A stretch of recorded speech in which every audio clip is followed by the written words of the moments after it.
بل بالأدب تنال أعلى الرتب فعش حياة العلماء وقرأ صنوف الكتب ودم على تواضع لا تفتخر بالنسب كفاك أن تخرج من دنيا الورى بالحسب بالعلم بل بالأدب أعلى الرتب عش حياة العلماء وقرأ صنوف الكتب ودم على تواضع لا تفتخر بالنسب. Bismillahirrahmanirrahim. Assalamualaikum warahmatullahi wabarakatuh. Innal hamdalillah nahmaduhu wa nasta'inuhu wa nastaghfiruh wa na'udzu billahi min shururi anfusina wa min sayyiati a'malina. Man yahdihillahu fala mudilla lahu wa man yudlil fala hadiya lahu. Asyhadu an la ilaha illallah wa asyhadu anna Muhammadan abduhu wa rasuluhu la nabiyya wa la rasula ba'da. Allahumma la ilma lana illa ma 'allamtana innaka antal alimul hakim. Rabbi shrah li sadri wa yassir li amri wahlul 'uqdatam min lisani yafqahu qawli. Jamaah salat maghrib yang dirahmati Allah Subhanahu wa taala. Alhamdulillah, senantiasa kita memanjatkan puji dan syukur kita kehadirat Allah Subhanahu wa taala atas limpah rahmat dan hidayahnya sehingga kita dapat melaksanakan salah satu kewajiban kita kepada Allah Subhanahu wa taala, yakni melaksanakan salat maghrib di masjid yang sangat kita cintai ini. Salawat dan salam tidak lupa kita curahkan kepada baginda Muhammad SAW sebagai uswah hasanah kita, suri tauladan kita, sebagai khatibul anbiya wal mursalin. Semoga salawat pula terlimpah kepada ahli keluarga beliau, para sahabat beliau, dan kepada umatnya yang senantiasa konsisten mengikuti jejak dan langkah beliau. Ma'asyiral muslimin jamaah rahimakumullah. Baiklah, mari kita awali kajian kita pada malam kali ini dengan bacaan basmalah. Bismillahirrahmanirrahim.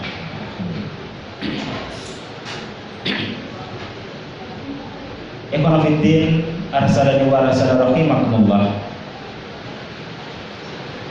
Pada suatu ketika Rasulullah SAW memenangkan satu peperangan yang digelar oleh beliau melawan orang-orang kafir. Rasulullah SAW memerintahkan kepada para sahabat untuk menghalau orang-orang kafir kembali ke rumah kampung halaman mereka. Dan akhir daripada peperangan yang digelar oleh Rasulullah SAW tersebut adalah kemenangan berpihak kepada kaum muslimin.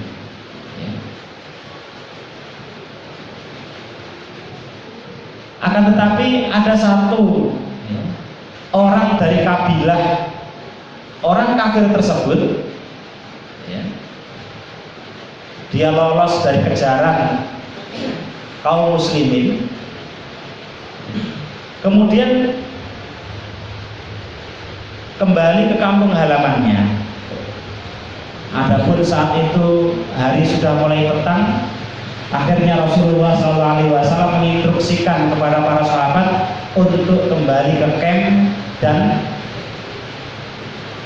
membuat tenda.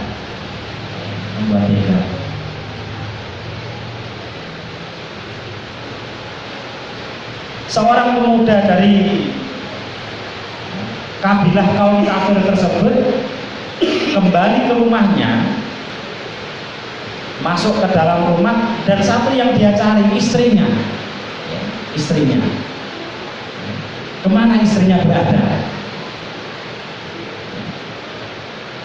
Sama dengan kita, Pak, ya. Kalau kita kembali ke rumah kita, yang sudah memiliki istri, masuk di rumah itu yang dicari itu satu dulu, ya. Mana uminya ini? Ya. Walaupun entah pergi kemana, yang penting jelas kemana itu sudah tenang kita. Ya. Tapi kalau belum jelas kita masih, ya, masih bingung, tanda tanya kemana uminya ini.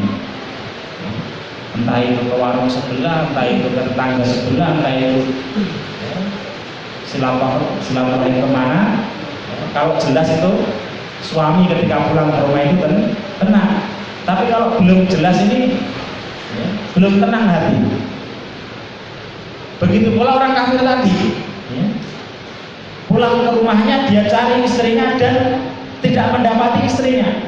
Satu dalam pikirannya itu apa? Jangan-jangan istri saya ditawan oleh kaum muslimin. Istri saya jangan-jangan ditawan oleh sahabatnya Muhammad SAW. Akhirnya apa? Dia memacu kudanya mencari di mana kaum muslimin membangun camp, tempat peristirahatan. Hari sudah mulai gelap. Rasulullah SAW memerintahkan kepada sahabatnya untuk melakukan firasah. Kalau bahasa kita itu jaga malam, melakukan firasah. Yang mendapat giliran firasah saat itu adalah sahabat dari Muhajirin yang bernama Ammar bin Yasir, ya, dan sahabat dari Ansor yang bernama Ubad bin Bishr. Dua orang sahabat tadi. Sehingga kegiatan malam hari untuk menjaga kaum muslimin istirahat di perkemahan itu dijaga oleh dua orang sahabat tadi. Sahabat tadi.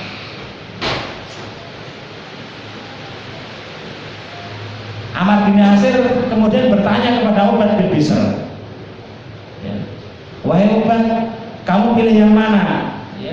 Berjaga di awal malam atau di akhir malam?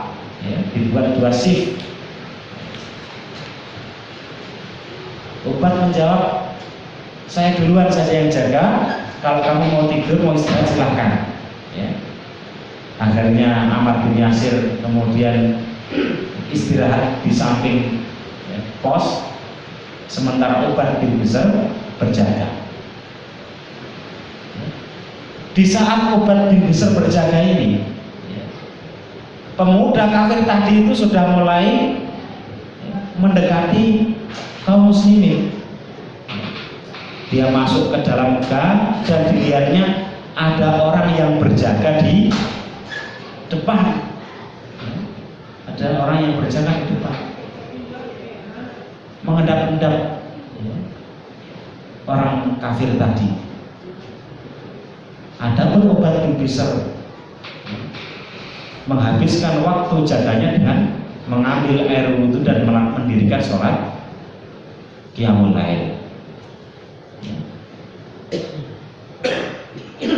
Ubad kemudian melaksanakan qiyamul lail, berdiri menghadap ke arah kiblat. Tidak lama ketika Ubad kemudian berdiri, orang kafir itu semakin mendekat dan kemudian mengarahkan anak panahnya ke arah Ubad bin Bishr. Diarahkan ke arah Ubad, begitu sepertinya sudah pas sasaran, dilepaskan anak panah itu, tepat mengenai tubuh sang penjaga. Kemudian diambil lagi anak panah lagi, dilesatkan lagi anak panah itu, kena lagi. Diambil lagi anak panah itu, dilesatkan lagi dan kena lagi. Sebanyak 3 kali. Adapun Ubad bin Bishr tetap berdiri melaksanakan sholat. Begitu dia terkena yang ketiga kalinya, kemudian dia rukuk. Setelah itu membangunkan sahabat Ammar bin Yasir. Akhi, saudaraku, bangun saudaraku, saya kena. Darah segar sudah keluar dari perut Ubad bin Bishr. Langsung Ammar bin Yasir mengeluk sahabatnya dan mengatakan, tenang wahai saudaraku, kamu sudah berada dalam pelukanku. Kenapa kamu tidak bilang ketika kamu pertama kali kena? Ya. Kenapa kamu tidak bilang? Ya. Ubad menjawab, saya mau bilang, tapi apa? Saya rasa itu nikmat sekali ya, membaca Al-Quranul Karim ketika sholat, sehingga saya tidak ingin bacaan saya itu terputus ya, ketika saya kena.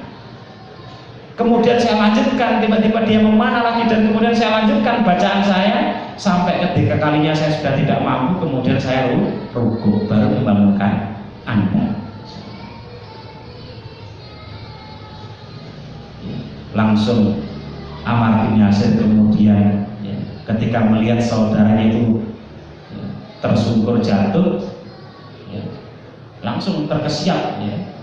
Begitu melihat Ammar bin Yasir ini siap ya, orang kafir langsung lari.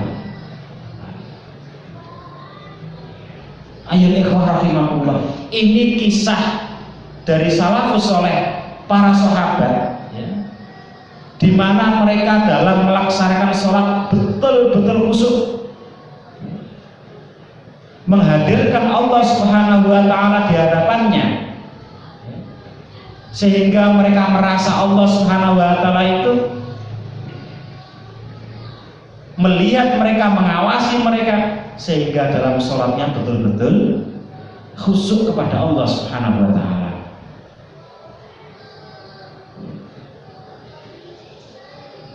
Lemparan anak panah tidak dihiraukan ya. Bahkan ya, terasa manis bacaan Al-Quran, sehingga tidak rela itu bacaan Al-Quran itu dipotong gara-gara itu. Bahkan dalam sebuah riwayat diterangkan, ada di antara mereka yang sampai terputus kakinya ketika dalam keadaan sholat, tidak merasakan apa-apa ya.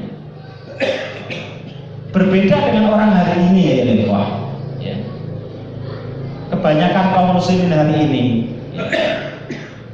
Sebab apa?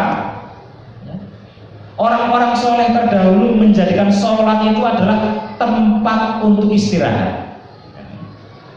Rasulullah SAW bersabda, dan menjadikanlah sholat itu penyejuk mataku. Waj'alna sholat qurrata aini. Ya Allah, jadikanlah sholat itu penyejuk mataku. Sehingga Rasulullah SAW memberikan contoh kepada kita ya, bagaimana sholat yang khusyuk, sehingga beliau melaksanakan sholat itu sampai kakinya bengkak-bengkak.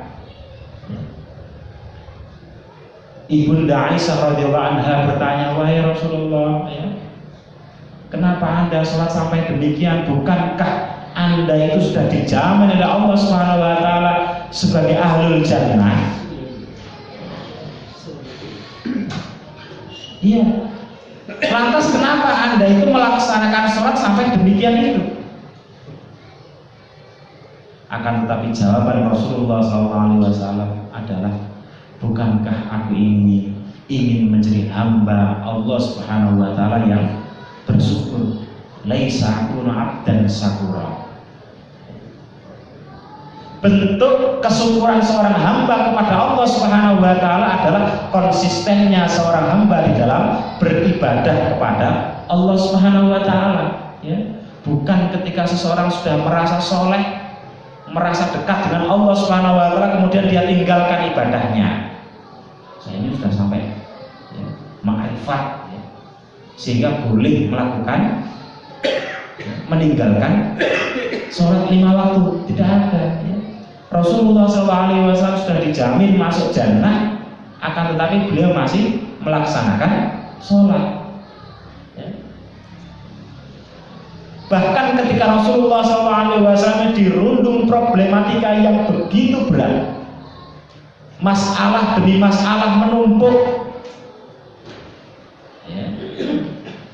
Dan Rasulullah SAW menjadikan sholat itu sebagai mahroja, jalan keluar ya. Ketika ya, dihimpit berbagai macam problematika, maka solusinya itu adalah sholat.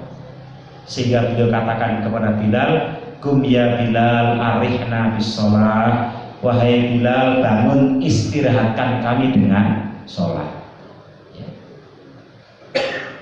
Rasulullah SAW menjadi tenang hatinya, tentram jiwanya ketika selesai melaksanakan sholat ya. Sehingga apa ya ikhwan? Orang yang gundah gulana, kalau bahasa kita galau gitu Pak ya, bukan karena kurangnya piknik, bukan kurangnya refreshing, akan tapi tidak khusyuknya seseorang di dalam melaksanakan sholat ya.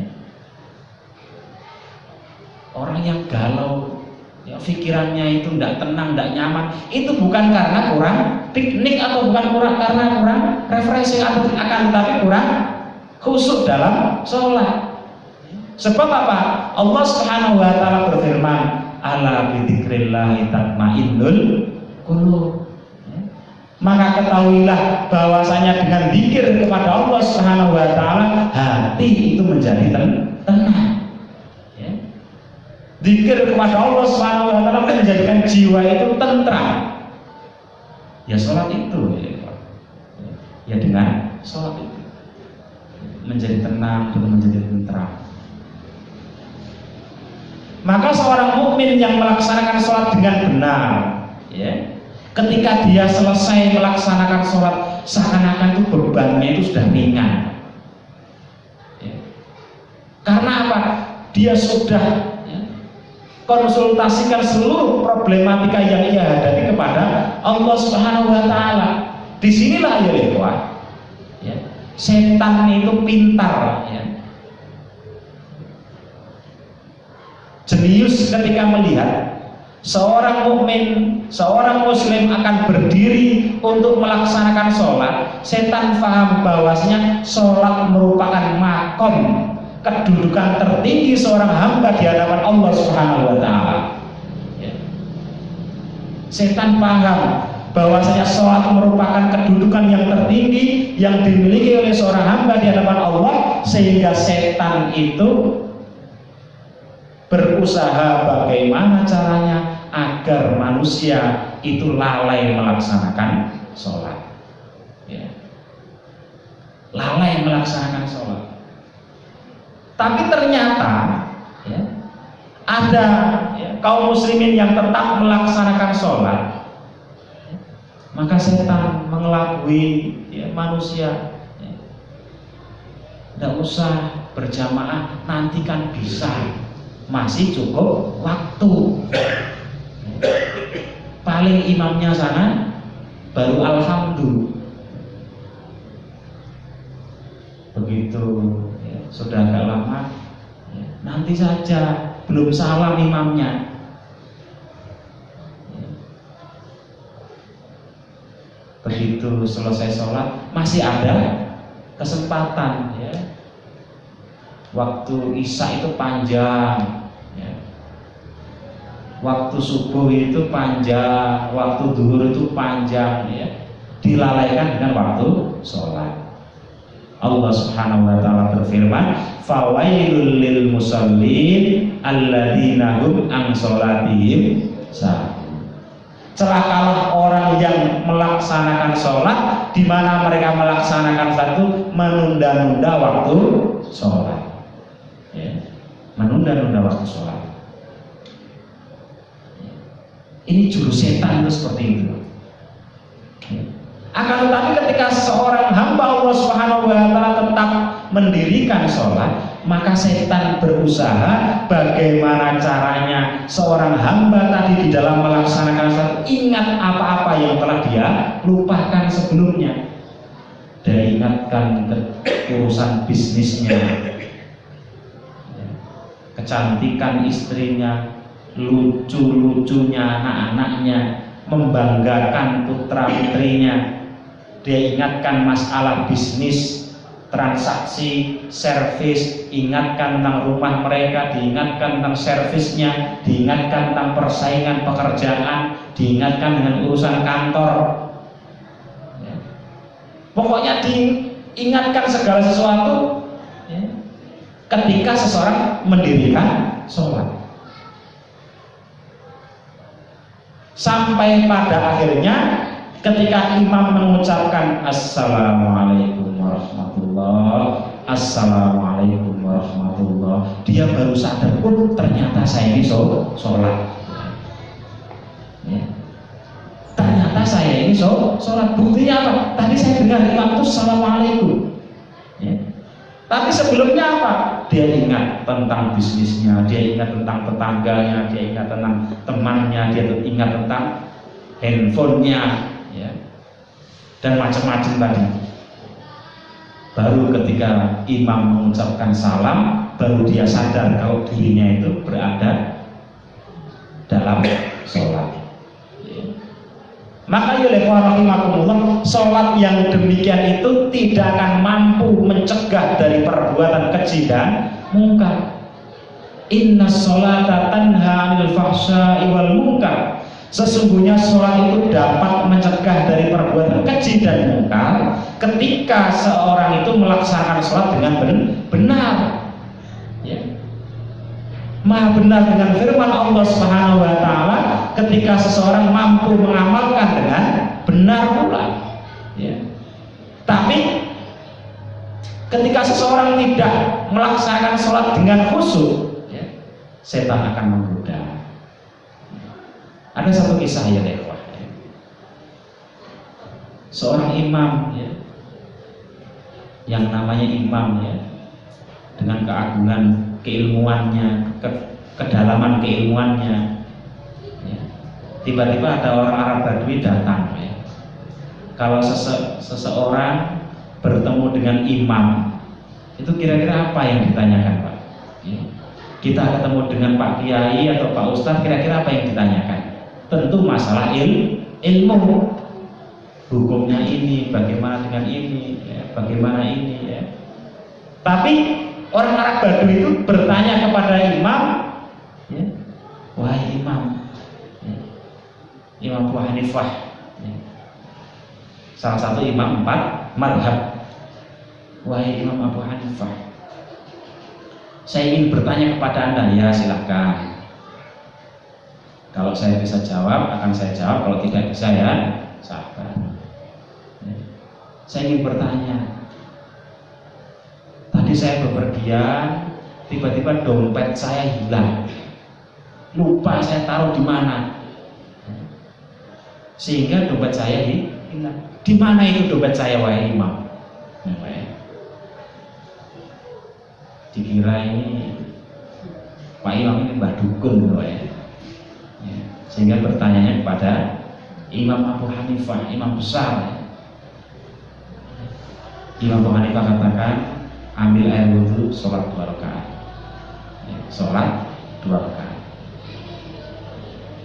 Akhirnya orang Badui itu mengambil air wudhu, kemudian sholat ya.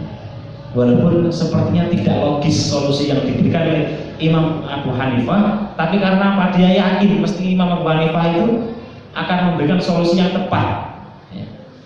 Dia sholat Allah ya. Kemudian ketika dia mengangkat tangan di takbiratul ihram, dia baca Al-Fatihah, pikirannya kemudian mengembara Pak. Oh iya, saya tadi tuh kesini iya. Di rumahnya ini saya tinggalkan tas saya di situ, itu dompet saya di dalam tas itu ya. Akhirnya apa? Arab Badui tadi itu tidak jadi meneruskan sholatnya, dia kemudian lari. Lari, orang yang dia ingat tadi itu, dia langsung masuk ke rumahnya tadi, ya, mengucapkan salam. Ternyata benar, dompetnya itu dalam tas yang tertinggal di rumah orang tersebut. Jadi ya rahimahullah, inilah pekerjaannya setan, ya, yaitu apa? Mengingatkan segala sesuatu kepada manusia ketika dalam keadaan sholat, ya, dalam keadaan sholat, ya.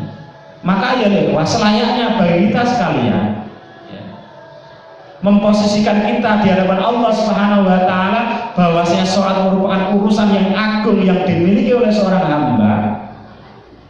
Maka kita harus menjaga kualitas sholat kita.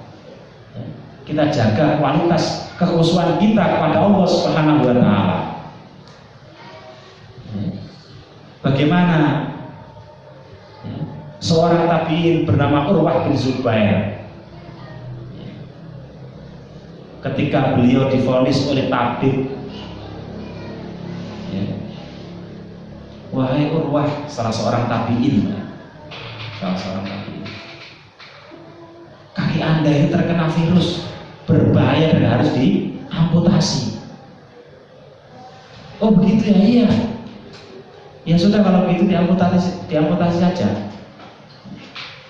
Kemudian tabib masuk ke dalam kamar, ya, dalam rumahnya. Saat itu Urwah bin Zubair berada di tempat, ya, pasien, ya. Dipersilakan duduk. Kemudian disodorkan gelas yang berisi air. Apa ini? Khamr. Untuk apa khamr? Anda meminum khamr itu kemudian agar Anda tidak sadarkan diri ketika kami amputasi. Begitu? Iya. Urwah pun mengatakan tidak. Bagaimana saya akan mengharapkan kesembuhan dari Allah Subhanahu wa Ta'ala, memohon keselamatan kepada Allah Subhanahu wa Ta'ala, sementara saya dalam keadaan bermaksiat. Nah, tapi wahai Urwah, ya, proses amputasi itu sangat sakit sekali, menyakitkan. Karena apa? Tulang itu, kaki Anda itu akan digergaji, ya, digergaji. Sehingga selayaknya Anda minum khamr, kemudian Anda, ya, kemudian fly, ya, tidak sadarkan diri, mabuk, ketika amputasi tidak dirasa. Urwah menolak, tidak. Ini ya ikhwah, apa yang dilakukan oleh Urwah. Urwah katakan, amputasi kaki saya ketika nanti saya sholat. Urwah kemudian mengambil air wudhu, kemudian beliau sholat 2 rakaat. Ketika beliau sholat, beliau membaca Al-Fatihah, membaca ayat suci Al-Quran. Sang tabib kemudian mengambil gergajinya dan memotong kaki Urwah, gergaji. Ya, sholat. Urwah tetap dalam keadaan sholatnya, walaupun darah sudah mulai bercucuran. Akhirnya beliau pingsan, tidak sadarkan diri. Beliau pingsan, tidak sadarkan diri. Inilah, ya, contoh yang diberikan oleh para tabi'in, bagaimana mereka menjaga sholatnya, ya, kekhusyuan ibadahnya.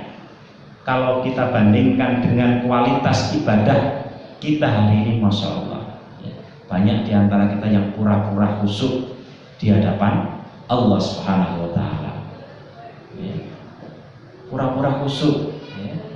Maka kita perlu menjaga, ya, niatan, ya, kualitas sholat kita kepada Allah Subhanahu wa Ta'ala, ya. Tidak heran ayol ikhwah, ya, bagaimana hari ini kaum muslimin, ya, sebagian di antara mereka melakukan kemaksiatan demi kemaksiatan, kemungkaran demi kemungkaran, padahal dia adalah ahli sholat, ahli masjid. Disebabkan karena apa? Kualitas sholatnya tidak khusyuk. Ya. Namanya bagus sekali, Muhammad Nazaruddin, ya. Menggunakan Muhammad, terakhirnya maling, ya. Ya. Korupsi, proyek Hambalang, ya. Namanya sangat bagus sekali. Sholat dia sholat, akan tetapi apa? Sholatnya tidak mampu mencegah dirinya dari perbuatan kemaksiatan dan kemungkaran, dikarenakan apa? Kualitas sholatnya itu tidak khusyuk. Ya. Maka ayo ikhwah, ya, kita sama-sama mengevaluasi diri kita. Ya. Jangan sampai, ya, begitu kita berdiri menghadap ke arah kiblat, yang teringat di dalam benak dan pikiran kita adalah persoalan-persoalan, ya, di luar sholat kita ingat. Ya. Hendaknya kita tawajjuhkan, kita arahkan sholat kita kepada Allah Subhanahu wa Ta'ala. Ya.